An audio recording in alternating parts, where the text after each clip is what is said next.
Hello বন্ধুরা, টলিউডের জনপ্রিয় অভিনেত্রী যাকে পুরো দুই বাংলা এক নামে চেনে পাখি হিসেবে, সেই মধুমিতা সরকার ভারতীয় সিরিয়াল থেকে সিনেমা ও ওয়েব সিরিজে বাজিমাত করার পর এবার তিনি পা রাখলেন টলিউডে। কিন্তু প্রশ্ন হলো, হঠাৎ বাংলাদেশে তার এই আগমন কেন? কোন সিনেমার জন্য চুক্তিবদ্ধ হলেন তিনি? সবচেয়ে বড় কথা, এই সিনেমায় তাকে কি চরিত্রে দেখা যাবে, আর তার বিপরীতে নায়ক হিসেবেই বা কে থাকছেন? আজকের ভিডিওতে মধুমিতা সরকারের টলিউড ডেবিউ এবং তার নতুন সিনেমা নিয়ে থাকছে বিস্তারিত তথ্য। তো বন্ধুরা, তুমি যদি আমার চ্যানেল নতুন দর্শক হয়ে থাকো তাহলে ভিডিওতে লাইক দিয়ে চ্যানেলটি সাবস্ক্রাইব করে পুরো ভিডিওটি দেখতে থাকো। তো বন্ধুরা, আর দেরি না করে মূল ভিডিও শুরু করি। কলকাতার ওটিটি ও বড় পর্দার পরিচিত মুখ মধুমিতা সরকার বেশ কিছুদিন ধরেই বাংলাদেশের সিনেমায় কাজের প্রস্তুতি নিচ্ছেন। এর আগেও তিনি 2016 সালে বাংলাদেশের এনটিভির জন্য নির্মিত মেঘমালিকের নাটকে মোশাররফ করিমের বিপরীতে কাজ করছিলেন। তবে এবারের প্রেক্ষাপট সম্পূর্ণ ভিন্ন। তিনি আসছেন বাংলাদেশের মূলধারা বাণিজ্যিক পূর্ণদৈর্ঘ্য চলচ্চিত্রে। সম্প্রতি জানা গেছে, টলিউডের আলোচিত প্রযোজক ও পরিচালক মোহাম্মদ ইকবালের নতুন সিনেমা গুলশানের চামেলির মাধ্যমে বাংলাদেশে বড় পর্দায় অভিষেক ঘটছে তার। গুলশানের চামেলি সিনেমাটি লিখেছেন জনপ্রিয় চিত্রনাট্যকার আব্দুল্লাহ জহির বাবু।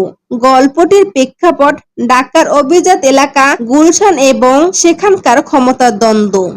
পরিচালক মোহাম্মদ ইকবালের মতে এই চলচ্চিত্রে মূল উপজীব্য হলো রাজনীতি ও ক্ষমতার অপব্যবহার, সমাজের উচ্চবিত্ত বা এলিট ক্লাসের আড়ালের কালো অন্ধকার বাস্তব রূপ, একজন সাধারণ নারীর টিকে থাকার নিষ্ঠুর লড়াই।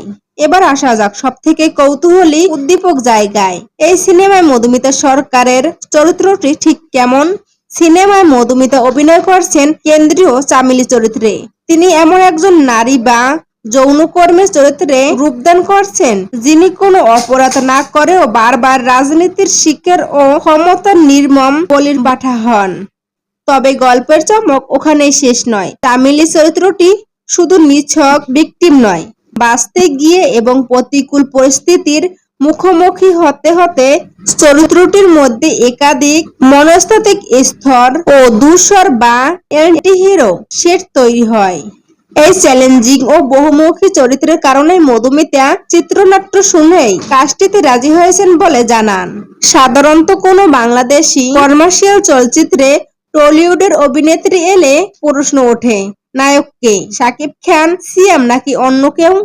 কিন্তু গুলশানের চামেলি সিনেমার সবচেয়ে বড় চমক এখানেই।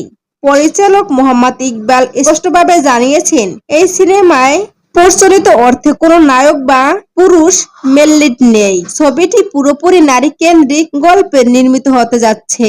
পুরো সিনেমার গল্পের মূল চাকা ঘুরবে একা চামেলি বা মধুমিতা সরকারকে কেন্দ্র করে।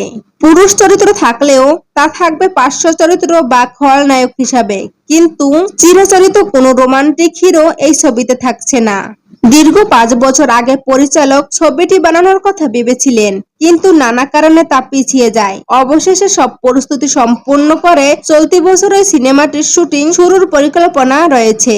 আগামী বছরের বড় কোনো ঈদ উৎসবে সিনেমাটি সারা দেশের প্রেক্ষাগৃহে মুক্তি দেওয়ার লক্ষ্য রাখা হয়েছে।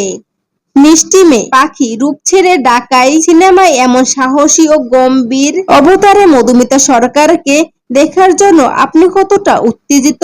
আর নায়ক মুক্ত নারী কেন্দ্রিক সিনেমায় টলিউডে কতটা সফল হবে বলে মনে করেন? আপনার মূল্যবান কমেন্ট বক্সে জানাতে ভুলবেন না। ভিডিও ভালো লাগলে লাইক ও শেয়ার করুন এবং চ্যানেল সাবস্ক্রাইব করে বেল আইকন প্রেস করে সাথেই থাকুন। দেখা হচ্ছে পরের ভিডিওতে। সে পর্যন্ত ভালো থাকুন, সুস্থ থাকুন। ধন্যবাদ।